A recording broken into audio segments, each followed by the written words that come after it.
అయోధ్య రాముల వారిని తలుచుకోకుండా ఉండలేము. అలాగే అయోధ్య పూజా సామాగ్రి కూడా వాడకుండా ఉండలేము. అయోధ్య పూజా సామాగ్రి వాడండి, మీ పూజని పరిపూర్ణం చేసుకోండి. డీలర్షిప్, డిస్ట్రిబ్యూషన్, హోల్సేల్ కై సంప్రదించవలసిన నంబర్లు.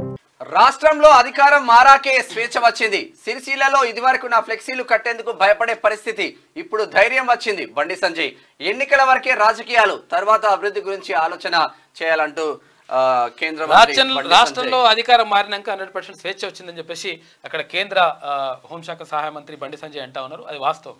ఎందుకంటే సిరిసిల్లలో ఆయన వ్యక్తులు కూడా కట్టకపోయింది. ఎన్టీఆర్ ఫ్లెక్సీలు తప్ప ఏ పార్టీ ఈయన ఇప్పుడు బండి సంజయ్ అన్న అప్పుడు కూడా ఎంపీనే. జర్ర సిరిసిల్ల జర్ర గట్టిగా కష్టపడితే అది కూడా కథమైతుంది. కాకపోతే ఏంటంటే జర్ర అట్లా అయింది లెక్క.